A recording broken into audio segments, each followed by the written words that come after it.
and a comb case. The comb case is actually very small. It's only 12 centimetres high and 3 centimetres thick, so that's just over an inch thick. Was also used for things around the house like cutlery sets and glassware, particularly fine glassware example here. And that knife case down the bottom is quite large. It's 40 centimetres long and it held 4 knives. It was also used by professionals for things like penners, which I mentioned before. That's the leather case which holds quill pens and often a penknife as well. It was used for ink pots. It was used for documents. That roll that you can see there was a document case for a rolled up document. And bookcases. There are a lot of examples of bookcases where a precious book was kept in a case. There are some examples that clearly state by the decoration on the outside that these were medical texts and they were being carried around by the doctors. Also for medical instruments and scientific instruments. So there's a wonderful astrolabe case in the V&A and an instrument case full of what they think were possibly dental instruments. I'm glad they're no longer in use. And also by the church and state. So they were used to hold all kinds of things for the church. Tabernacles, patens, missals, chalice sets, places to hold little vials of holy oils and water, and for relics. Here are some examples. A case for 3 little bottles, again, a travelling case used by a priest who was going round to do emergency baptisms and last rites. The one in the middle is quite a large case for holy water, a bucket rather for holy water.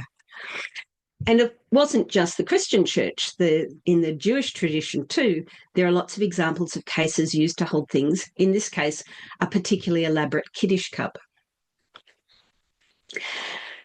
And the state, this is a case for the Kaiser Karl's crown, which was a 14th century made, and it is much more elaborate. It looks like it might be made of wood, covered in leather, but in fact, it's just leather, 2 layers of leather, like all of the others. In terms of construction, which I've just alluded to, basically, you have a mould that you start with, which is usually wood, and then over the top of that, you sew a layer of leather with the fuzzy side out, that's the flesh side out, and the smooth side inside. And then, having completely covered the form, you cut around that inner layer at the point where the cap lining is going to be. You must cut this now before you go on to the next stage or you'll never get it out. Here you can see I've just added a picture which shows what it looks like on the inside. So on the outside, you see these big stitches on the outside of the lining, and on the inside, you see these little stitches running around all of the seams. And we'll see some of that on the extant examples. Originally, in the earlier examples, the outer layer was also sewn. This time, sewn with the skin side out, the smooth side out. It was either sewn with a single thread edge flesh seam, that is a butt seam, with a running stitch that ran through. And you can see in the stitch diagram there how that makes the seam wriggle from side to side. So when you look at an example, you can also see the fact that that seam is wriggling from side to side. The other way of sewing up that seam was with a double thread and using a flesh grain stitch, that is with the edges slightly protruding, using a box stitch, shoemaker stitch. They're all called the same sort of thing. Not a saddler stitch, because on a saddler stitch, you put an extra half turn into it as you're sewing it. But it's very similar. And you can see on this example here, you can see that double row of stitching. You can see a neat row of stitches on both sides of the seam.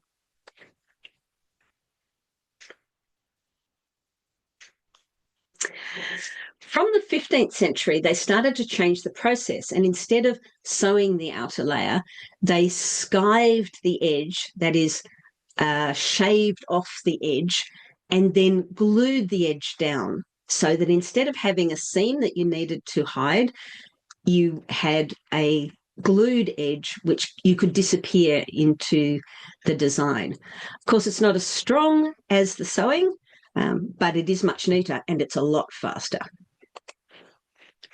Here we can see a couple of examples of glued ones. And in this one down the bottom, you can see the skived overlap at the base of that picture. And also in the triangular case, they have no idea what that one's for. The triangular case is really interesting. It's a bit hard to see at this scale, but when you zoom in, you can see that the overlap is in fact two whole sides of that triangle. So that's going to be a fairly secure arrangement regardless of the glue.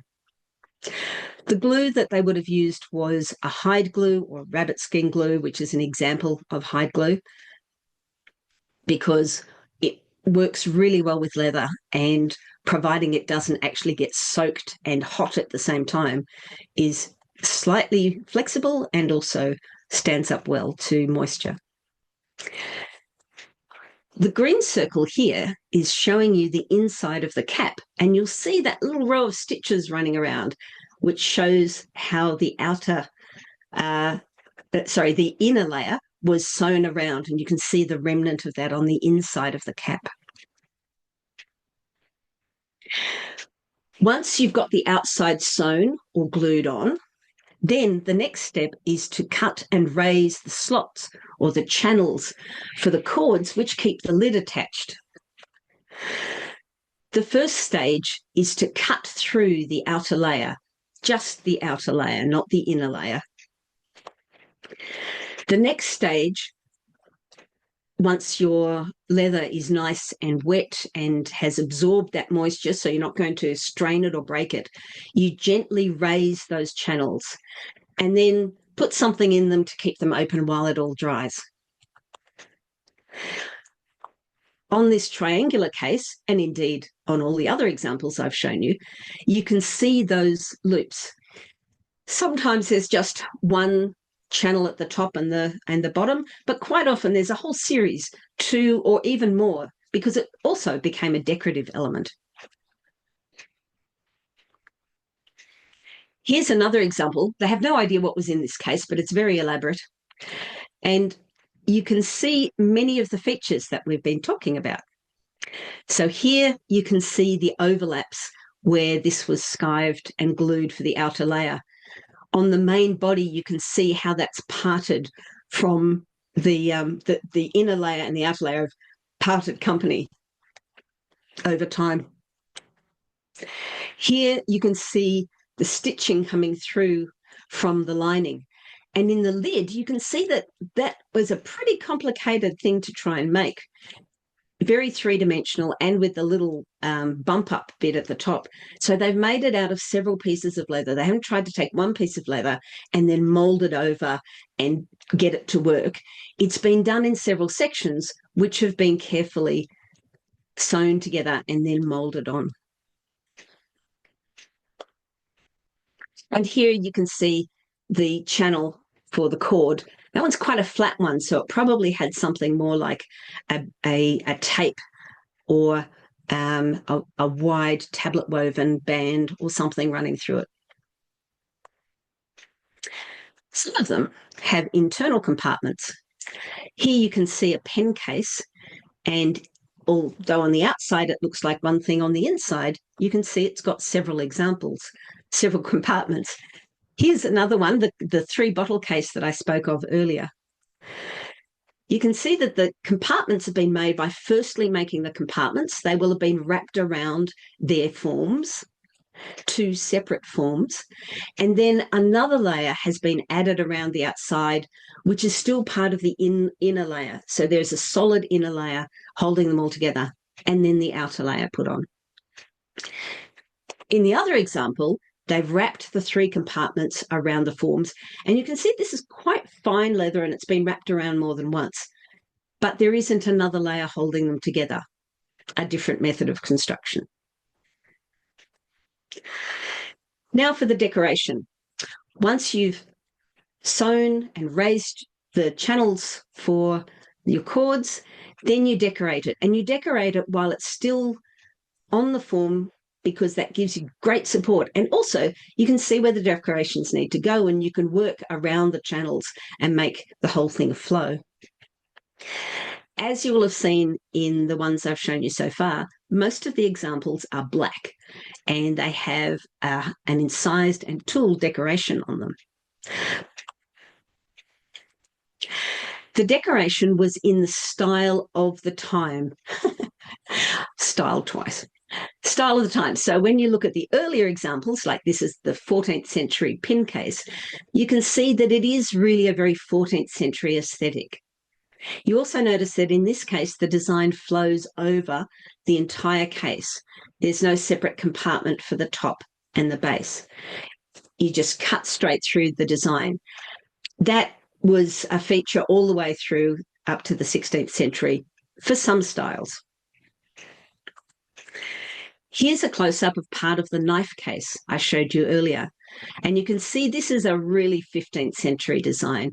You can see the style of the lettering, the style of the foliation, and the style of the figure that's there. This document case is a 16th century Italian one. And you can see it is so 16th century and it is so Italian. You've got all of these grotesque-like characters. You don't actually have any grotesques, but the foliation here is really like of that style. It's much more raised. The main part is much more raised and shaped. So the decoration matches what the aesthetic was in all of the other areas of arts and crafts at the time, which is no surprise. All of them, however, have a contrast background. So you've got the main feature, and you make this stand out by making the background look dull and slightly lower. So the backgrounds were either punched down with a blunt punch that just made lots of little dots, or they were scored with a knife close together to make it appear matte and lower. I mentioned earlier that some designs were in sections and others were the whole case.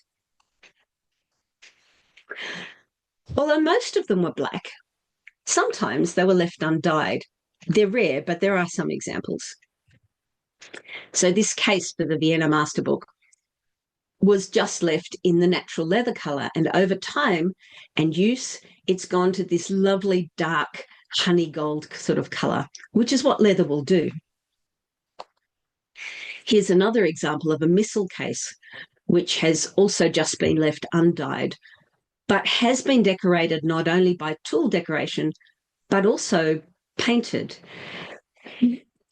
Most of these have not been through analysis to determine what paint was being used, but the most likely paint for them is egg tempera. Egg tempera bonds really well with the leather, and it certainly was in use at the time, and is much more suitable for working with the leather than, say, an oil paint, because the oil would stain the leather, or a gouache watercolor type paint, because that would not be waterproof. Here are a couple more examples of cases that are decorated. You can see the bookcase has the device picked out, originally in red and white. The white has worn off. And the highlight of the case, which was the one I showed you earlier when we were looking at the insides, has a red border all the way around, which is just providing compartments and highlighting the design. Red does seem to have been the most common colour that I've spotted, but there were other colours as well. Sometimes, like this reliquary case, which I took a picture of, was all, so the whole case, this is not dyed, it's been painted. You can't, in the Middle Ages, regular leather, by which I mean tanned leather, actually oak tanned leather, vegetable tanned leather, was not dyed except for black, really. So it was never dyed red. We use modern leather dyes, but if they were dyeing colours, they were dyeing on tawed skins, not on this sort of leather. Sorry, little side rabbit hole there. This particular case was painted all over, and you can tell because when you look at it really close up, you can see how the paint is starting to flake away in some areas and how it's pooled in the lower areas. Mistress Rowan? Yes. We have a question. Was the incised decoration used in the same way that is modern leather tooling? And also if they ever gilded the leather? Well, the gilded leather, ta-da! Here's an answer. Here is an example where it's been gilded. The background of this one has been gilded over the top of the punch decoration. And when it was first made, the contrast between these would have been huge. In terms of the tooling, I'll be talking about that a little bit more. But basically, it's a very similar process in that you're using a knife to incise around the edge, and then you're punching down the background. So yes, it's a very similar process to the modern stuff, to the modern tooling things. I'll talk about that more when I can actually show you some hands-on examples.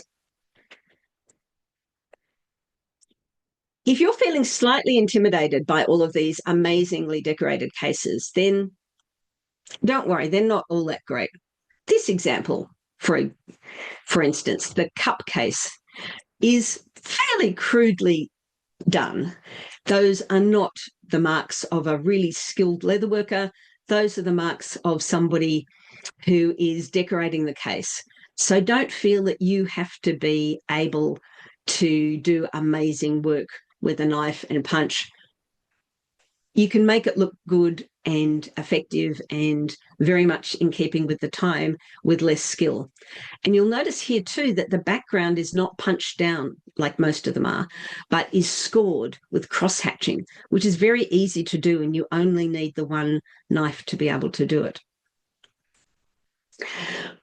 Or if you're not into freehand designs, the back of this document case has been done with a ruler. So it's got a grid of double lines that just covers the entire surface.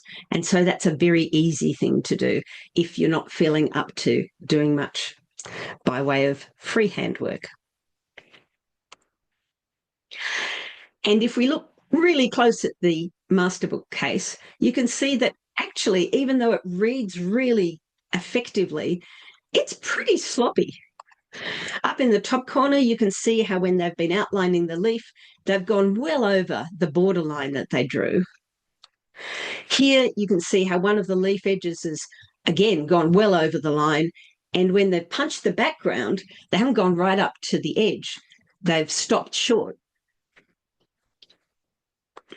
And over here, you can see they've punched over the edge and they've missed bits. So if you're feeling like this is going to challenge your artistic capabilities, don't. You can see that they made mistakes too, but the whole thing still looks really effective.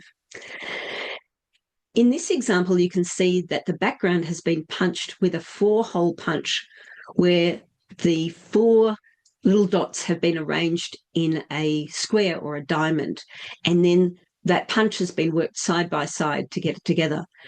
A row of 3, 4, or 5 punches along a straight line is also very commonly seen, and this just makes it faster to punch the background. In many examples, you can see the use of 2. You can see one multi-punch and then a single, which is used to fill in those little gaps, obviously not used here. So my own casework journey started, as I mentioned, by looking at penners and thinking that I'd quite like to have a penner. And then a friend of mine was getting laurelled, and another friend put together a fantastic quest, at the end of which all of the things that were discovered in the quest were given to him as gifts. And I was asked if I would make a penner and a purse, which was a wonderful thing. It was an opportunity to do that. So this was my first example of casework. I made a simple penner in the 14th century. And I was really happy with the result, But I also did many, many things wrong, including using a glued construction in the 14th century, because I hadn't learned about that then, and trying to decorate the outer layer before I wrapped it on the inner layer, which just does not work as well. But on the whole, I was really happy with it, and he really loved it. And since he's not a scribe, he now uses it to hold his boar's bristles for leatherwork. It was quite a few years before I had another opportunity to do some casework. And this was a gift for a friend who just had a pair of 15th century style spectacles made. And I thought it would make a nice surprise birthday present for him if I made him a case for them. And since I knew the person who'd made the spectacles, I was able to get hold of a drawing around the outside of how big they were. And therefore I could make a case to fit. And indeed, I was charged to take the spectacles to my friend Malgren, so I took them in the case. Again, this was a learning experience. I guess they're all learning experiences. I this time managed to tool the case on the outside. I used a sewed construction because I was concerned about my ability to shape it properly on this form, which worked well. But I didn't have a background punch, so I just used a little dot, and it kind of creates the effect, but it's not nearly as effective as it would have been if I'd had a dot punch. Still, he loved it, and I was happy with it, and it was fun. Then a couple of years after that, my local group was looking for teachers to run local classes, and I thought it might be nice to teach people some basic casework. In the meantime, a friend and I had taught multiple casework classes at other events, and this was a good, and tried to do it over a weekend, and there's not enough time to do it. It's a process that just takes lots of little steps, and you need to wait a day between each step, really. So doing it locally meant that we could do it over multiple weekends, and that worked really well. So I taught a casework class on making a needle case, and went through this with lots and lots of people. I think in the end about 20 people probably made cases, which was wonderful. Lots of people learnt some new skills, and it was fun. But I realised that I didn't actually have anything for me that I'd made. And so this year I decided that I would make something for me or for us. So I decided that I would make something else. Oh, this one, the penner, the needle case, had a side quest, which was making some 14th century stamps. Stamps are interesting because, in fact, apart from the background stamp, after I'd made the stamps, I realised by doing more research that there's pretty much no stamping as decoration except for the background stamp until you get to the late 16th century. In the late 16th century, you see this across all kinds of leatherwork, knife sheaths and so on as well, is that they moved away from tooling and moved into stamping, and it's a very specific style of stamping. And you start to see that on leather casework as well. Sometimes gilded stamps too, as you see on book bindings. Still, it was fun to make the stamps. Here are some of the needle cases made by some of the people I was helping. Right, so this year I decided to make some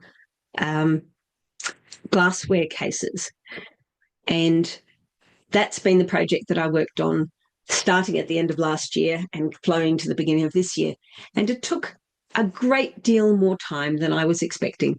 I thought it would take me weeks, and it actually took months.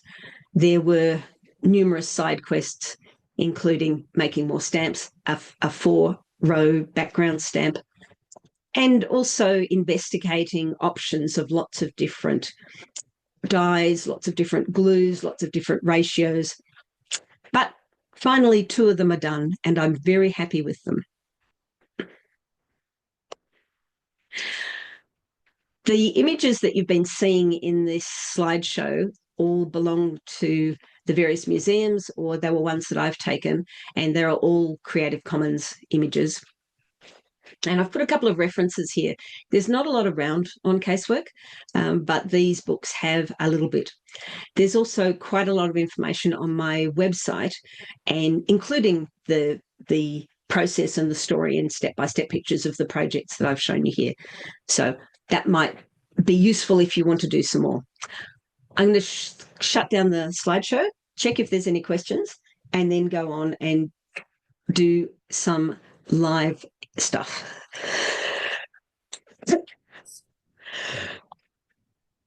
So there is a question of how are you separating tooling and stamping? What's the difference? Tooling is where we, excuse me,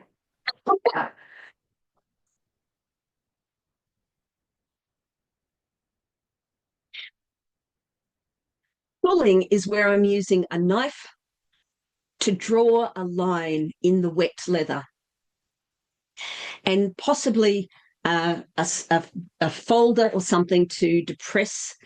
Stamping is where I'm taking an actual stamp and pushing it into the leather. Because the leather is wet and the stamp is very small, you don't need to hammer it, and that's creating an impression in the leather. So the tooling is really cutting, not the whole way through the leather, just you're cutting through the outer surface, and that creates a line. Tooling in the modern sense for saddles and belts and that kind of thing tends to be used to encompass all of that, but I'm using it to mean just the cutting process. So tooling, yes, they're tooled, and the tooling is made by a combination of cutting and stamping. Hopefully that answers the next question. That answers the question. Yeah. The next question is, what are the earliest examples of casework? The earliest examples I've heard of, I've not found an example earlier than the 14th century, but I have read of examples in the 13th century. So the 13th century is the earliest that I'm aware of, but that, as I said, there's not as much around on casework as there is on leather sheaths, for example. For knives, you can find huge amounts of information. So that's the earliest that I've read about. I would be happy to find that it's earlier. It's such a practical thing, and if once you've made a knife sheath, which do go back a lot earlier, it seems an obvious development of that. But that's the earliest that I'm aware of.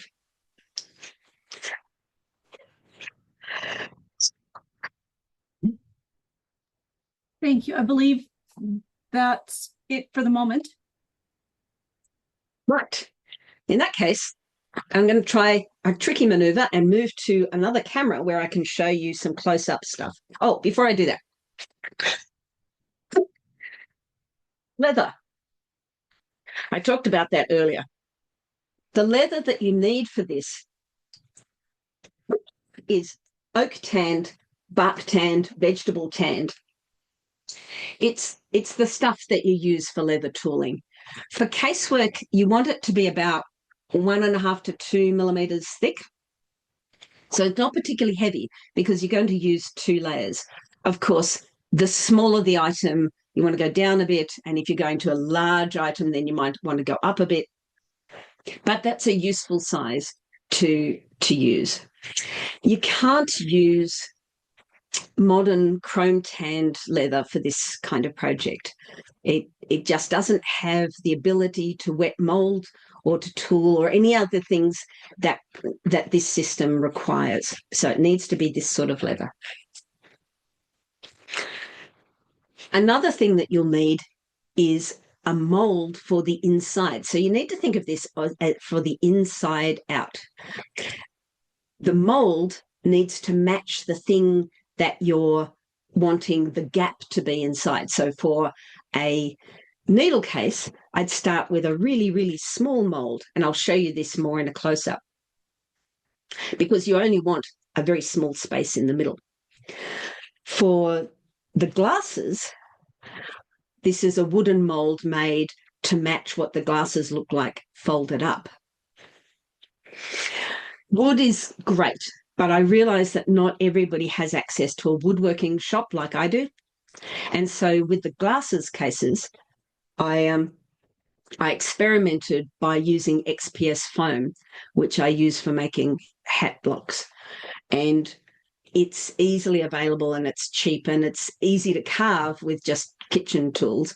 And so for the glasses, that's what I've been using. I don't like it as much as the wood, but it definitely works. And once you know how it works, you can make adjustments. So these days, having done a few of these, I would be making it slightly larger because the foam compresses a bit when you put it under pressure and there's a lot of pressure involved. And I would also cover it in duct tape because that helps release the leather. Okay, I'm going to switch to a different camera now. Hopefully. This might take a second. Yes. Okay. Right. So now I'm going to show you a couple of close-up things. Oh, dear. My Zoom has zoomed.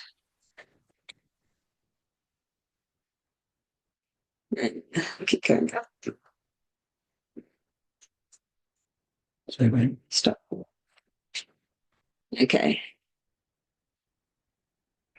Right. So you can see here the inside core of making a needle case. You can see it's just a little piece of wood which I've chopped off. You could use balsa wood, you could stick a couple of paddle pop sticks together, but that sort of size. The first step is obviously to make a pattern around this. So here's the lining pattern. Hello, I don't seem to be... Can you see the lining pattern there? I seem to be stuck. You froze for a minute. Has it come through again? No. No, it's stuck. I can see it in my monitor, but I can't see it on the Zoom call. Change cameras. Okay, I'm just going to try and change, revive that camera.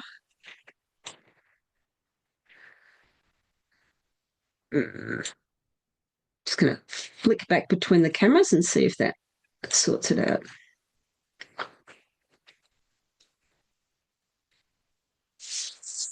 Okay, that seems to have unstuck it. Right, so here you can see a pattern for the lining. I've made that by taking my piece of wood and putting it down on a sheet of paper and drawing around it and then rolling it out and then adding a bit of extra on the end.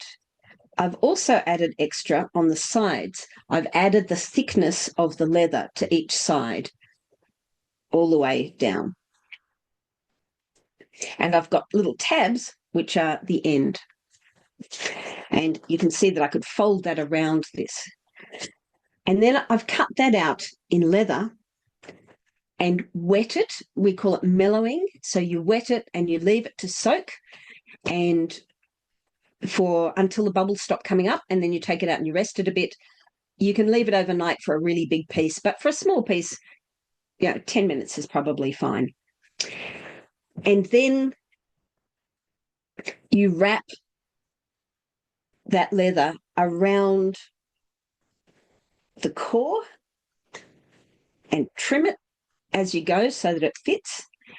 And then you wrap it up using, I found a strip of woolen cloth works really, really well.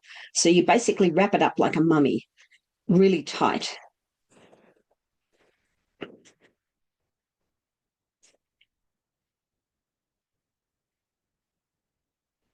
Like this. And then you leave it overnight to dry. And when you take the wrappings off, you'll find that it's really, really already set to the shape that you want. You can sew them wet, but doing it this way is so much easier because the leather is sitting exactly where you want it. You're not fighting the leather all the time. It's just going to do exactly what you want. Once you've got the outer layer on, then you sew it together. I use linen thread, which I've prepared with code. I've got my little ball of code in here, which is a mix of beeswax and resin and a little fat. And that was used by shoemakers, and it creates, it strengthens the linen thread, and it also makes it sticky so that it really sticks well to itself and to the leather. If you don't have that, then ordinary beeswax is a great substitute. You'll also notice, I don't know if you can see that, you'll also notice that I'm sewing this using a boar's bristle or a hog bristle, and they make fantastic needles because they can sew around corners. But again, you don't need to do that. If this is something you want to get into, it's huge fun, but you can simply use ordinary tapestry needles. You want blunt needles. You can buy saddler's needles, but you actually want something that's much finer than that. So a hand sewing tapestry needle in a big size, and of course a thimble, because if you're going to be using one of these, you are going to be destroying your fingers. You have to push quite hard to get them through the leather. The other thing you'll notice is that neither of these have a sharp point on. So the way that you sew these is with a fine awl. And for each stitch, you're making a hole with the awl and then putting the thread through. This is not like modern leatherwork where you pre-punch all the holes and then sew it up. You are sewing it in place around the form, and you're doing it one at a time. I'm not going to do that because it's actually dry and I'll tear the leather out. You keep the area that you're working on wet, and it makes it much easier to put the awl through, and also helps it avoid tearing. So you sew that all the way around like a mummy. And having done that, you then cut through at the cap. So there's a line on here, which is a bit hard to see, but you cut around where the cap lining is going to be. And I usually put an X on the end so that I can know which end is the one that I did. When you're sewing it up, it can be hard to remember. And then we go through the same process again. This time we cut a bigger piece by making another pattern, starting with our sewn up one. So exactly the same thing. We're putting it on, we're rolling it around, we're adding the extra for the thickness of the leather. And you'll see that the two are quite different in size. You don't make this pattern until you've finished doing this, because you don't know how big it's going to be. This time, we roll it up with the smooth side outside and the flesh inside. So the two fuzzy bits are together, and that friction helps keep the layers together. We go through the same process of wrapping it up, wet molding, wrapping it up, and then sewing up the outside. Here, I've been using a double thread, so I have 2 boar's bristles, and it's the same process. You keep this edge wet, you use a fine awl, and then I'm sewing with both threads at the same time, sewing all the way around the edge. And I can check to see which end I've got. Okay, so that's the bottom end. So once I know that's the bottom end, I put a mark on the outside to tell me which is the top end. Once that's fully sewn,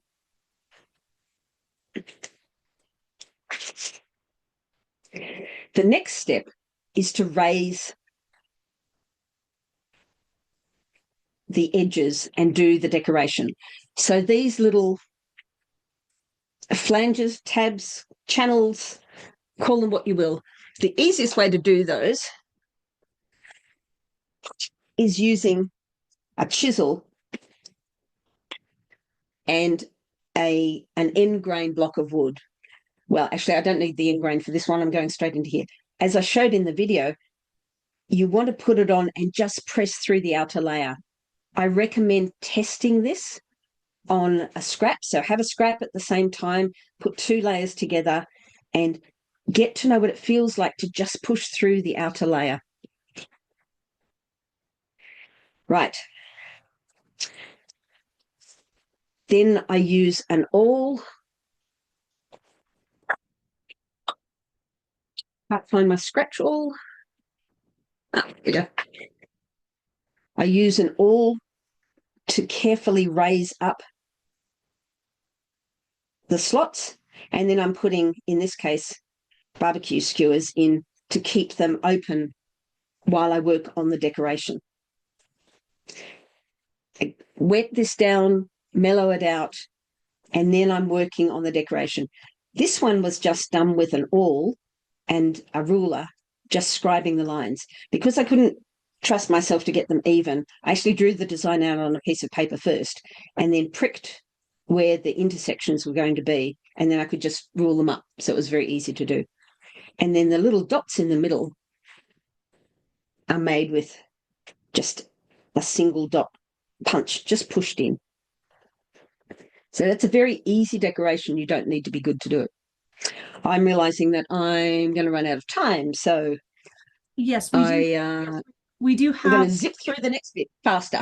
Okay, we have one question. Do you Yes. cut through what you've sewn, or do you pay attention to where the cut will go for the lid? Oh, you can just cut through it. You don't need to pay attention to what you've sewn. You can just cut through it, particularly if you've used code. If you're sewing with beeswax, you might, because you know where you're going to be putting the line, you could put an extra stitch in there. It's only on the base that you need to worry about because the cap's going to be right up inside. But later on, you can reinforce it. Good question.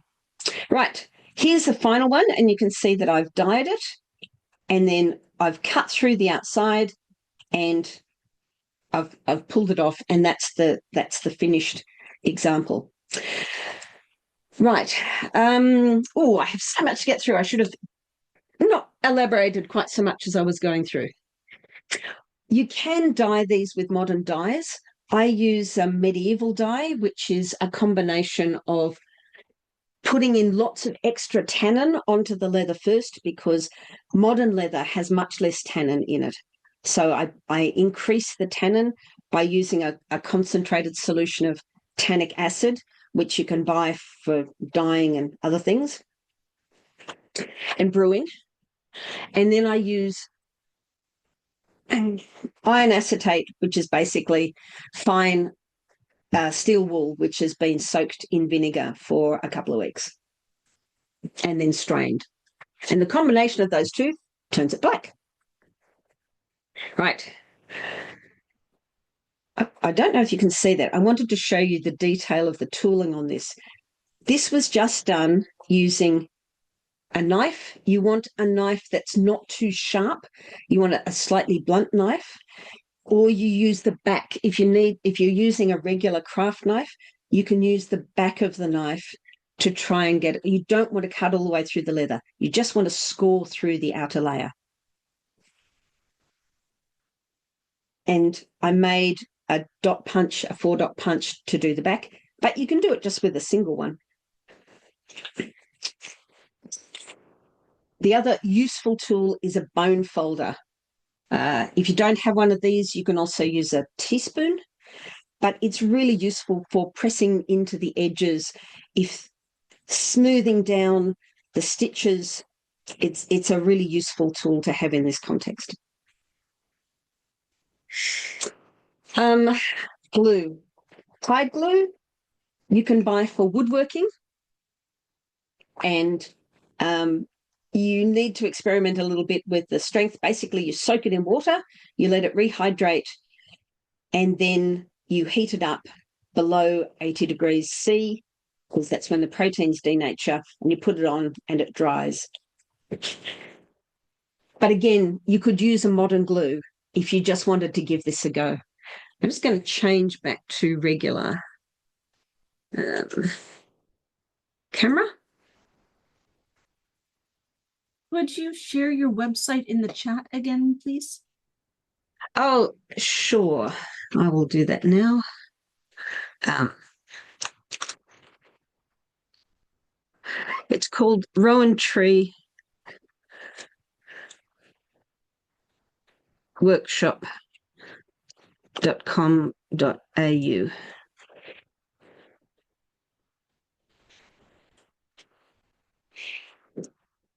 I can see somebody's just said in the chat. I've heard before that plain gelatin can be quite a good glue.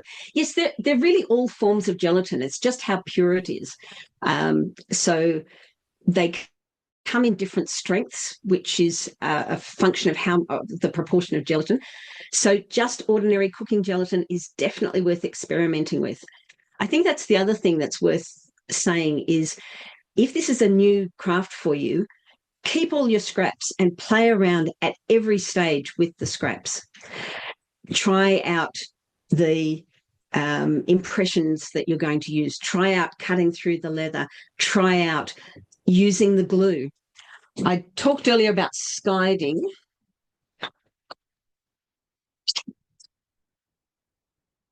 And I didn't show you this close up. This is a modern skiving tool. It's got a razor blade in it, which is bent in a curve, and it makes it easy to slice off the edge of the leather. You can also just use a craft knife with a long blade on it.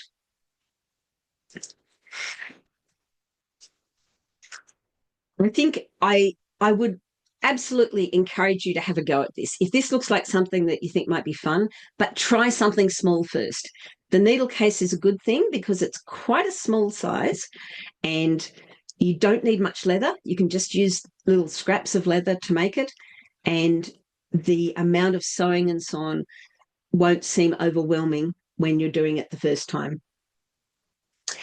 And as I said, if leatherwork is not something that you've done, or you've done modern leatherwork, so you don't have all the medieval tools, just use what you've got.